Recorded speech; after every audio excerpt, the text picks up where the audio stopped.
Hello दोस्तों, आज हम हिंदी का जो वर्णमाला थी वर्णमाला का रिवीजन करेंगे, जिसमें से रिवीजन के माध्यम से कुछ क्वेश्चन हैं, 10 क्वेश्चन है। 10 क्वेश्चनों में से हिंदी वर्णमाला का पूरा रिवीजन इन 10 क्वेश्चनों के माध्यम से हम करेंगे।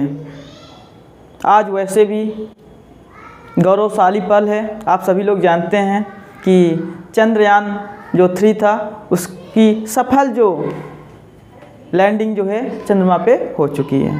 तो हम चलते हैं अपने टॉपिक पे, वर्णमाला का हम रिवीजन करने। तो सबसे पहला जो क्वेश्चन है हम लेंगे, पहला ये क्वेश्चन है, स्वर की मात्राओं की संख्या क्या होती है? स्वर की मात्राओं की संख्या क्या होती है? तो आपने सबसे पहले पढ़ रखा होगा कि जो स्वर होते हैं, स्वरों की संख्या होती है 11 है। कितनी होती है? 11 है। परंतु स्वरों की मात्राओं की संख्या कितनी होती है? तो आपने देखा होगा कि स्वरों की मात्राओं की जो संख्या होती है वो होती है 10। कितनी होती है? 10। तो आपको इसमें ऑप्शन में 10 दिखाई दे रहा है, तो इसका मतलब ये ऑप्शन सही है। और स्वरों की यदि संख्या देखी जाए तो संख्या 11 होती है। और यदि संस्कृत में स्वरों की संख्या पूछी जाए तो संस्कृत में स्वरों की संख्या होती है 9। यदि संस्कृत में देखी जाए तो संस्कृत में स्वरों की संख्या कितनी होती है? 9।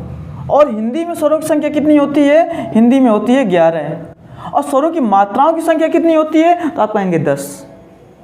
ठीक है ना। परंतु इसमें से एक क्वेश्चन ये बनता है कि किस स्वर की मात्रा नहीं होती है? किस स्वर की मात्रा नहीं होती है? क्योंकि स्वरों की संख्या होती है 11, परंतु इसमें स्वरों की मात्राओं की संख्या है 10। इसका मतलब एक स्वर ऐसा होगा जिसकी मात्रा नहीं होती होगी, तो वो स्वर है छोटा आ। जो छोटा आ होता है, छोटा आ का कोई भी मात्रा नहीं होती है, बाकी सभी स्वरों की मात्राएं होती हैं। ठीक है। आगे अगला क्वेश्चन है कि लिपि चिन्हों के क्रमबद्ध समूह को क्या कहते हैं? लिपि चिन्हों मतलब प्रत्येक भाषा को लिखने के लिए उस चिन्ह निश्चित किए गए हैं, उन चिन्हों को हम क्या कहते हैं? लिपि चिन्ह कहते हैं। जैसे हिंदी है, हिंदी में यदि हम हिंदी में ये जो का लिख रहे हैं, का किस लिपि के चिन्ह का किस, तो आप कहेंगे ये देवनागरी लिपि चिन्ह है। देवनागरी, ये देवनागरी लिपि चिन्ह है जो हमने का लिखा है। ये जो संस्कृत, ये हिंदी, इसका मतलब हिंदी किस में लिखी जाती है? हमने हिंदी का का लिखा, इसका मतलब ये जो लिपि चिन्ह है किसका है? देवनागरी का है। संस्कृत में भी का ऐसे ही लिखा जाएगा, संस्कृत में भी का ऐसे ही लिखा जाएगा। इसका मतलब जो है, जो संस्कृत की भी जो लिपि होती है वो देवनागरी होती है। जैसे हम यदि इसको का को इंग्लिश में लिखें तो आप का को इंग्लिश में लिखेंगे के। आप जो है का को इंग्लिश में क्या लिखेंगे? के। और के जो होता है तो ये आपने इंग्लिश में लिखा, अंग्रेजी में ये लिखा क्या है? आप कहेंगे का लिखा है। क्या लिखा है? का लिखा है। का को हमने इंग्लिश में के लिखा, तो ये किस लिपि में? लिपि चेंज हो गई ना। अगर देवनागरी में हम कहते तो देवनागरी में का हम ऐसे लिखते, परंतु इसमें जो लिपि है ये क्या है? रोमन लिपि है। क्या है? रोमन लिपि है। रोमन लिपि में का को ऐसे लिखते हैं। कोई भी भाषा होती है, भाषा को जो है लिखने के लिए कुछ लिपि चिन्ह निश्चित किए गए हैं। उन्हीं लिपि चिन्हों को हम क्या कहते हैं?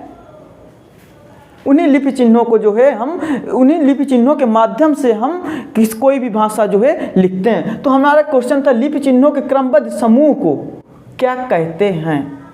तो आप कहेंगे कि लिपि चिन्ह है उसको क्रमबद्ध समूह। इसका मतलब लिपि चिन्ह का के बाद फिर क्या आएगा?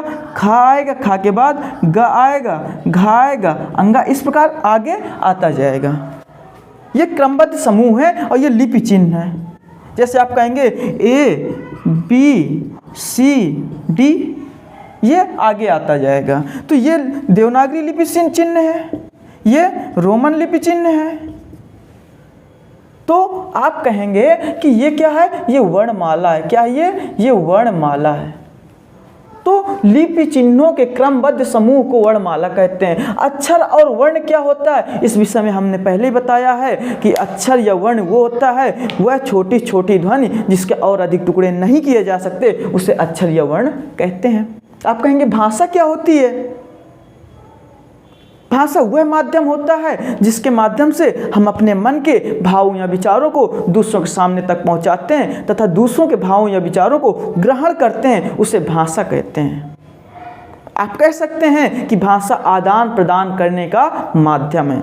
अब भाषा होती कितने प्रकार की है, तो आप कहेंगे भाषा 3 प्रकार की होती है। एक होती है मौखिक भाषा, एक होती है लिखित भाषा, एक होती है सांकेतिक भाषा। आप कहेंगे मौखिक भाषा क्या है, हम जो बोल रहे हैं आप डायरेक्ट सुन रहे हैं, ये क्या है, मौखिक भाषा है। लिखित भाषा क्या है, हम बोल रहे हैं आप लिख रहे हैं, वो क्या है, लिखित भाषा है। सांकेतिक भाषा क्या होती है, जो इशारों या संकेतों के माध्यम से प्रकट की जाती है, उसे सांकेतिक भाषा कहते हैं। तो ये आपकी भाषा हो गई। आगे वर्णमाला में स्पर्श व्यंजनों की संख्या कितनी होती है, तो आप कहेंगे कि वर्णमाला में जो स्पर्श व्यंजन है, तो सबसे पहली बात व्यंजन कितने होते हैं, तो आप कहेंगे व्यंजन जो है हमने 3 प्रकार के पढ़ रखे हैं, 3 प्रकार के। और वो 3 प्रकार कौन कौन से हैं, तो आप कहेंगे सबसे पहले हमने पढ़ा था स्पर्श व्यंजन। क्या पढ़ा था, स्पर्श व्यंजन। दूसरा पढ़ा था हमने अंत्यस्थ व्यंजन। और तीसरा जो हमने पढ़ा था वो था ऊष्म व्यंजन। हमने 3 प्रकार के व्यंजन पढ़े थे, जिसमें से हमने पढ़ा था कि स्पर्श व्यंजन की जो संख्या होती है वो 25 होती है। कितनी होती है, 25 होती है। टोटल जो व्यंजन होते हैं वो 33 होते हैं। कितने होते हैं, 33 होते हैं, जिसमें से स्पर्श व्यंजन 25 होते हैं। और 25 हमने आपको ये बताया था कि 5 × 5, इसका मतलब जो है स्पर्श व्यंजनों की जो वर्ग होते हैं वो 5 होते हैं, और प्रत्येक वर्ग में 5-5 अक्षर होते हैं, तो कितने हो जाते हैं, 25 हो जाते हैं। आगे अंत्यस्थ व्यंजन की संख्या होती है 4। ये कौन कौन से होते हैं, हमने बताया था कि या, रा, ला और वा, ये क्या होते हैं, ये अंत्यस्थ व्यंजन होते हैं। ऊष्म व्यंजन क्या होते हैं, तो आप कहेंगे ऊष्म व्यंजनों की संख्या भी 4 होती है। कौन कौन से होते हैं, आप कहेंगे सा, और हा। तो आप 25, 4, 4 जोड़ेंगे 33 हो गए। तो ये इस प्रकार से स्पर्श व्यंजनों की संख्या कितनी हो गई, तो आप कहेंगे 25। कितनी, 25। आगे निम्न में अनुनासिक वर्ण कौन सा है। अनुनासिक वर्ण हमने बताया था कि अनुनासिक वर्णों की जो संख्या होती है, अनुनासिक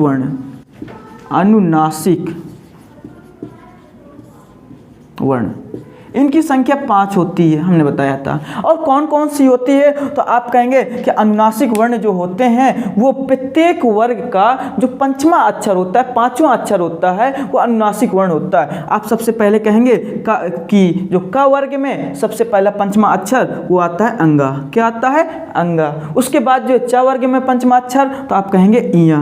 क्या आता है, इया। उसके बाद ट वर्ग में 5वां अक्षर, तो आप कहेंगे ट वर्ग में जो 5वां अक्षर होता है वो होता है अड़ा। उसके बाद त वर्ग में 5वां अक्षर, तो आप कहेंगे ना। उसके बाद जो है प वर्ग में 5वां अक्षर, तो आप कहेंगे मा। ये जो है क्या है, ये अनुनासिक वर्ण होते हैं, ठीक है ना। आप इनमें से देख लीजिए कि इनमें से कौन सा मिलान कर रहा है। क्या था होता है, आप कहेंगे था नहीं होता है। उसके बाद जो है मा, हाँ माँ होता है। इसका मतलब जो है माँ जो है क्या है, अनुनासिक वर्ण है। न बा होगा, न पा होगा, न था होगा, ठीक है। उसके बाद जो है आगे 5 जो पांचवा क्वेश्चन है वो है निम्न में से कौन सा वर्ण घोष है। घोषत्व के आधार पर हमने जो वर्ण पढ़े थे, घोषत्व के आधार पर हमने 2 प्रकार के इसके भेद पढ़े थे। पहला आप कहेंगे पहला होता है अघोष, और दूसरा होता है सघोष। सघोष को ही घोष कहते हैं। सघोष को ही क्या कहते हैं, घोष कहते हैं।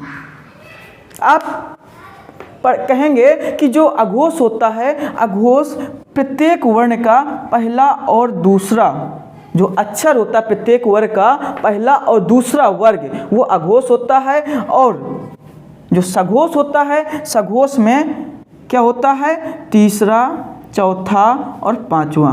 प्रत्येक वर्ग का तीसरा, चौथा और 5वां अक्षर क्या होता है, वो सघोष या घोष होता है। जिसमें से इसमें जो ऑप्शन दिए हुए हैं वो है गा, चा, खा और का। इनमें से देख लेते हैं कि जो गा है, गा पहली बात का वर्ग का है और का वर्ग का ये तीसरा अक्षर है, तीसरा वर्ण है। कौन सा है? तीसरा वर्ण है। ये च वर्ग का ये पहला वर्ण है, ये खा का वर्ग का दूसरा वर्ण है और का वर्ग का पहला वर्ण है। इसमें से देख लेते हैं, हम पूछा क्या है? घोष पूछा है और घोष में तीसरा, चौथा और पांचवा होता है। इसका मतलब जो है हमको तीसरा, चौथा, पांचवा, पहला होगा नहीं, दूसरा होगा नहीं, पहला होगा नहीं, तीसरा, इसका मतलब ये तीसरा जो है क्या हो जाएगा? सही हो जाएगा। आप डायरेक्ट घोष के लिए पहले प्रत्येक वर्ग का 12 नंबर और आप 12 नंबर और सघोष या घोष के लिए 345 नंबर आप डायरेक्ट याद कर सकते हैं। आगे चलते हैं। छ वर्ण किन दो वर्णों के मेल से बना है? छ वर्ण हमने आपको पढ़ाए थे संयुक्त व्यंजन। संयुक्त व्यंजन, जिसमें से संयुक्त व्यंजन में आप देखेंगे संयुक्त व्यंजन, संयुक्त व्यंजनों की संख्या आप देखेंगे, आप कहेंगे संयुक्त व्यंजन 4 होते हैं। कितने होते हैं? 4 होते हैं। आप कहेंगे कौन कौन से संयुक्त व्यंजन 4 होते हैं? तो आप कहेंगे कि जो है छ होता है, त्रा होता है, ज्ञ होता है और स्रा होता है। इसको हमने पहचानने के लिए ट्रिक भी बताई थी कि इसके लिए KSHA ये ट्रिक इस्तेमाल कर सकते हैं। त्रा के लिए TRA ये ट्रिक इस्तेमाल कर सकते हैं और ज्ञ के लिए जो है आप जो है GY और A का इस्तेमाल कर सकते हैं। स्रा के लिए SHR और A का इस्तेमाल ट्रिक के लिए कर सकते हैं। आप कहेंगे कैसे? कि जो ये के है, के से जो है क्या बनेगा? आप कहेंगे के से तो का होता है तो का लिख लेंगे। इसके साथ कोई भी स्वर नहीं है, कोई भी वोवेल नहीं है, इसलिए हलंत हो जाएगा। और एसएस से आप कहेंगे कि एसएस से जो है सा होता है। क्या होता है? सा होता है। इसके साथ में ए है तो ये हलंत नहीं होगा। उसके बाद जो है त्रा से टी से आप क्या कहेंगे? टी से क्या होता है? तो आप कहेंगे टी से ता होता है, टी से ता होता है। इसके साथ स्वर नहीं है, हलंत लगा देंगे। और आर से क्या होता है? तो आर से आप कहेंगे रा होता है, तो ये रा लिख दिया हमने। GY से हमने जो है आपको ट्रिक बनाने के लिए कहा था कि जी ये लिखा है और इसमें जो है आपको ये क्या बन जाएगा? तो आप कहेंगे ये बन गया जा। क्या बन गया? जा। तो हमने जा लिख लिया। उसके बाद जो है वाई से आप कहेंगे कि हमने वाई ऐसे बनाते हैं, इसमें ऐसे करेंगे, ऐसे कर देंगे, तो ये कुछ इया के प्रकार का सिंबल आपको दिखने लगता है, तो ये जो है इया हो गया। एसएस से आप कहेंगे एसएस से क्या होता है? तो आप कहेंगे एसएस से सा होता है। क्या होता है? सा। और आर से क्या होता है? आर से रा होता है, तो रा। मतलब जो है संयुक्त व्यंजन में हमेशा आप याद रखिए जो पहला जो वर्ण होता है जो वो हमेशा हलंत होगा। और हमसे पूछा गया है कि छ वर्ण किन दो वर्णों के मिलने से बना है, तो आप देखेंगे का और सा। तो का और सा आपको कहाँ दिख रहा है? तो आप देखेंगे का और सा जो है आपको ये दिख रहा है। इसका मतलब ये ऑप्शन सही हो जाएगा। बहुत कन्फ्यूजन करेगा इनमें से, परंतु यदि आप इन ट्रिकों के माध्यम से प्रयोग करेंगे तो कन्फ्यूजन जो है आपके जीवन में आएगा ही नहीं। कन्फ्यूजन आपके जीवन में आएगा ही नहीं। आगे चलते हैं। अगला क्वेश्चन जो है, अगला क्वेश्चन है निम्नलिखित में से संयुक्त स्वर कौन सा है? संयुक्त स्वर अभी हमने देखा संयुक्त व्यंजन, आगे देखते हैं हम संयुक्त स्वर कौन सा है। संयुक्त स्वर देखते हैं। संयुक्त स्वर हमने बताए थे कि जो स्वर सबसे पहले जो स्वर हो दीर्घ स्वर दो प्रकार का हमने बताया था। एक होता है कि मूल स्वर, एक होता है संयुक्त स्वर। एक होता है संयुक्त स्वर। मूल स्वर क्या होते हैं? तो आप कहेंगे मूल स्वर होते हैं बड़ा आ, बड़ी ई और बड़ा ऊ। ये क्या हो गए? ये मूल स्वर हो गए। अब दीर्घ संयुक्त स्वर क्या उनसे हुए? तो आप कहेंगे कि ए, आए, ओ और औ। ये क्या है, तो आप कहेंगे ये संयुक्त स्वर हैं। इनमें से आप देखिए कि इनमें से कौन से जो है आपको मिलता जुलता नजर आ रहा। क्या बड़ा ऊ दिख रहा है? बड़ा ऊ नहीं दिख रहा है, इसका मतलब बड़ा ऊ नहीं होगा। बड़ी ई इसमें दिख रही है संयुक्त स्वर में, इसका मतलब बड़ी ई नहीं दिख रही है। ये क्या है?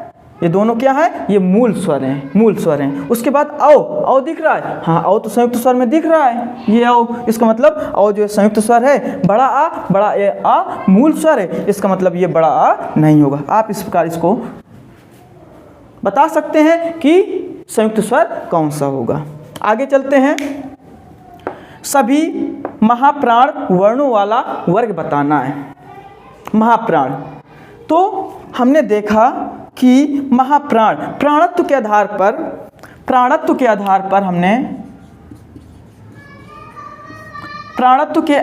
पर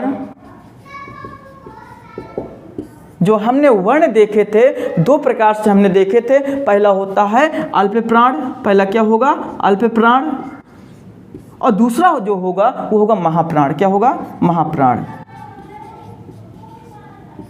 अल्प प्राण और महाप्राण क्या होते हैं? तो आप कहेंगे अल्प प्राण में प्रत्येक वर्ग का पहला, तीसरा और पांचवा, तो आप कह सकते हैं पहला, तीसरा और पांचवा जो अक्षर होगा वो अल्प प्राण होगा। 135 नंबर, ठीक है ना, 135 नंबर याद कर सकते हैं। और महाप्राण में प्रत्येक वर्ग का दूसरा और चौथा अक्षर जो है क्या होगा? महाप्राण होगा, महाप्राण होगा। अल्प प्राण में जो है आप कह सकते हैं जो अंत्यस्थ व्यंजन है, अंत्यस्थ व्यंजन वो अल्प प्राण में आ जाएंगे, और महाप्राण में जो है जो ऊष्म व्यंजन होते हैं, ऊष्म व्यंजन वो महाप्राण में आ जाते हैं।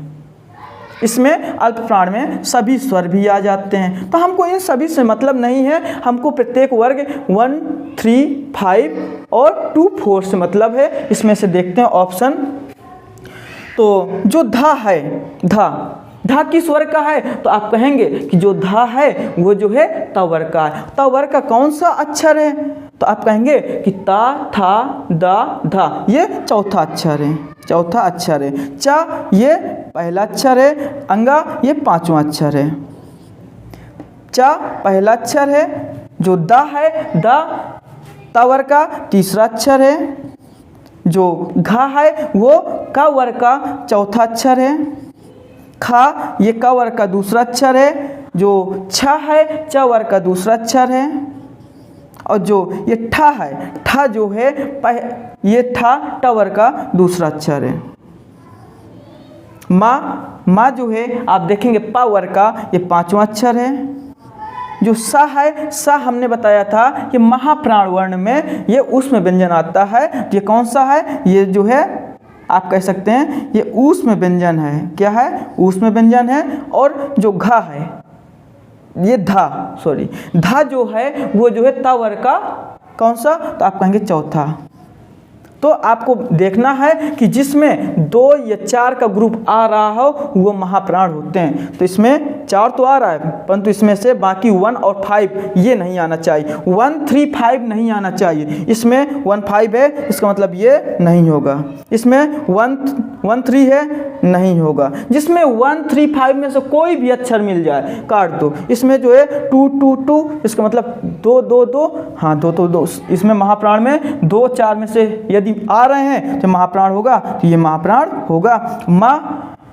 5, 4 इसमें से आप कहेंगे 5 आ रहा है, इसका मतलब ये नहीं होगा। तो आप देखें खा, छा और ठा ये प्रत्येक वर्ग का वर्ग का दूसरा अक्षर खा, च वर्ग का दूसरा अक्षर छा और ट वर्ग का दूसरा अक्षर ठा, ये जो है क्या हो गया? ये महाप्राण हो गया। आगे चलते हैं। आगे मात्रा के आधार पर स्वर कितने प्रकार के होते हैं? मात्रा के आधार पर स्वर कितने प्रकार के होते हैं? तो आप कहेंगे कि मात्रा के आधार पर हमने स्वर 3 प्रकार के पढ़े थे। तो आप कहेंगे कौन कौन से? तो मात्रा के आधार पर हमने स्वर जो है 3 प्रकार से पढ़े थे। तो आप कहेंगे कि कौन कौन से? तो हमने बताया था कि ह्रस्व स्वर, दूसरा दीर्घ स्वर, तीसरा प्लुत स्वर। ये हमने मात्रा के आधार पर पढ़े थे। उसके बाद जो है आगे मात्रा के बाद जो है यदि कह दें कि जीभ या जिह्वा के आधार पर, जीभ या जिह्वा के आधार पर स्वर कितने प्रकार के होते हैं, स्वर को कितने भागों में बांटा गया है, तो आप कहेंगे स्वर को जो है 3 भागों में बांटा गया है। हमने बताया था अग्रस्वर, अग्रभाग, पश्च भाग और मध्य भाग। अग्रभाग, पश्च भाग और मध्य भाग, इसका मतलब जीभ के आधार पर जो है 3 भागों में स्वर को बांटा गया है। आगे है, आगे ओष्ठ के आधार पर, ओष्ठ के आधार पर स्वर को कितने भागों में बांटा गया है, तो आप कहेंगे कि ओष्ठ के आधार पर स्वर को 2 भागों में बांटा गया है।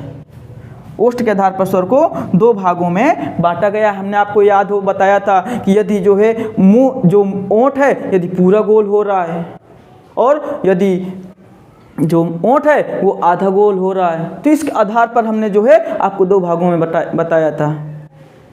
उसके बाद जो है जो स्वर है ये जो है मात्रा के आधार पर हो गया, जिह्वा के आधार पर हो गया, ओष्ठ के आधार पर हो गया और मुखाकृति के आधार पर,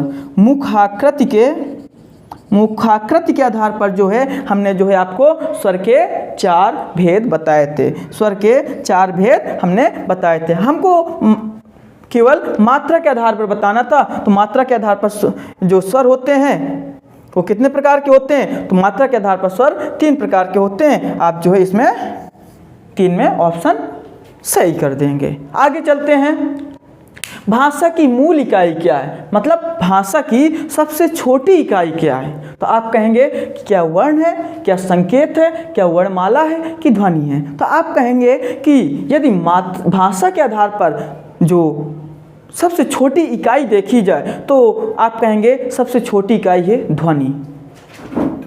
यदि इसी में यदि क्वेश्चन चेंज कर दिया जाता है कि भाषा के आधार पर, लिखित भाषा के आधार पर सबसे छोटी इकाई, तो लिखित भाषा के आधार पर सबसे छोटी इकाई हो जाएगी वर्ण। और इसमें से यही क्वेश्चन चेंज कर देता और ऐसे कर देता कि मौखिक भाषा के आधार पर सबसे छोटी इकाई, तो फिर ध्वनि हो जाती। क्योंकि जब हम लिखित भाषा में सबसे पहले जो है प्रयोग करते हैं वो वर्ण का प्रयोग करते हैं। वर्ण से छोटा उसमें कुछ नहीं होता है भाषा में। अगर मौखिक भाषा में देखा जाए तो भाषा की मूल इकाई के रूप में इसमें जो है आप देखेंगे कि ध्वनि, जो आप ध्वनि देख रहे हैं, तो ध्वनि जो है भाषा के आधार पर सबसे छोटी इकाई होती है। वर्ण हमने बता चुके हैं कि वर्ण क्या होता है, वर्णमाला क्या होता है। वर्ण वो होता है सबसे वह छोटी छोटी ध्वनि जिसके और अधिक टुकड़े नहीं किए जा सकते, उसे वर्ण कहते हैं। वर्णमाला क्या होता है, वर्णमाला वो होता है कि वर्णों के क्रमबद्ध समूह को जो है वर्णमाला कहते हैं। संकेत क्या होते हैं, संकेत वो होते हैं जो हम अपने इशारों के माध्यम से दूसरों तक अपनी भाषा पहुँचाते हैं, उसे संकेत कहते हैं। तो ये वर्ण का रिवीजन था और मिलते हैं आगे नेक्स्ट क्लास में। आज के लिए इतना ही। बहुत बहुत धन्यवाद।